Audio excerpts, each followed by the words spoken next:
So we've spoken about email campaigns a couple times. So in this video, we're going to show you how to actually use them. So we're in settings and we're going to go to contacts and we're going to come down here to email campaigns. Now in the earlier video, we talked about the form emails, and email campaigns rely on form emails to operate. So what we're going to do is, first of all, you're going to create a new campaign, which is basically the act of just giving it a name and selecting whether or not you want it to be triggered or generic. Now, triggered, there's only a couple different options for triggered. You've got retail, return, service picked up, or unit delivered. As an example, customer comes in, they pay their service ticket.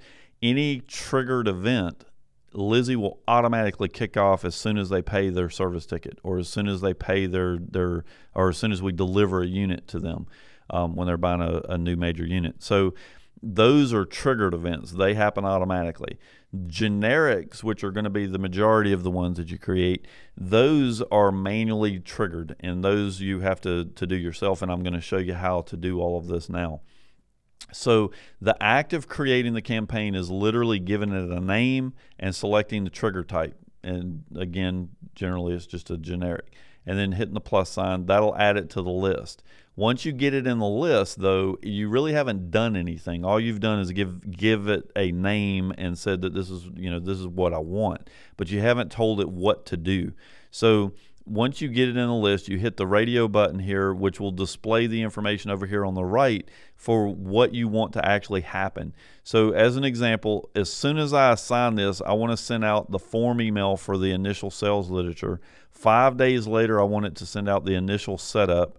And say I want it 10 days later, I want it to go and send out, whatever. So we're basically going in and picking from our form email list which form emails we want to send and hitting the plus sign.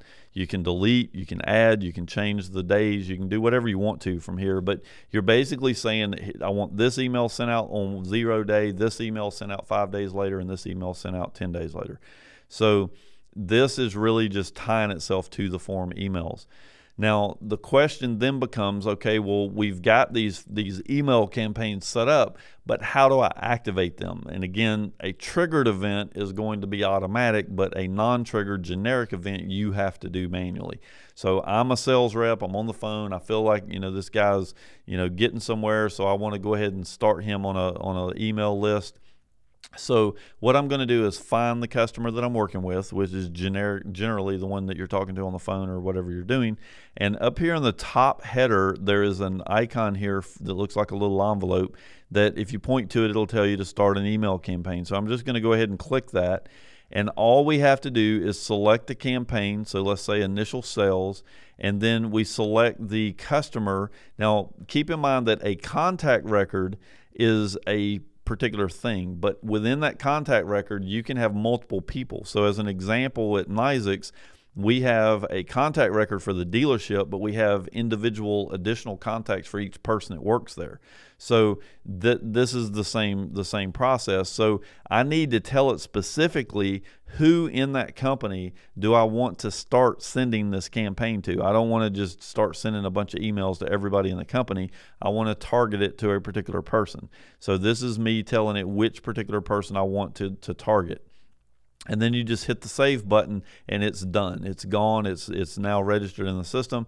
And Lizzie in the allotted days is going to send out whatever specified form email you told it to send.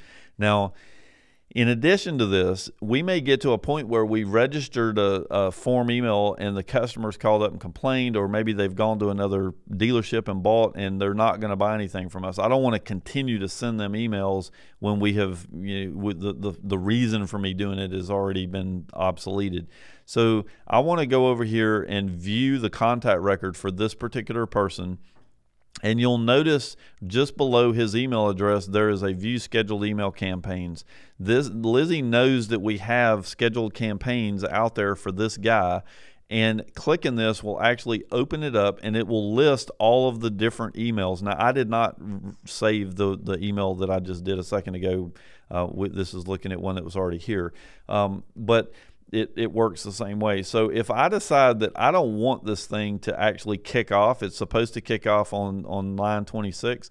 this guy's decided to go with somebody else. He's not even a good candidate anymore. I want to go ahead and delete this out. I can do that and manage those automatic emails any way I want to. You can even delete certain ones out, and maybe you don't want to send the one out in 2 weeks. You want to wait and send one out in 20 days. You can manage that and process them accordingly.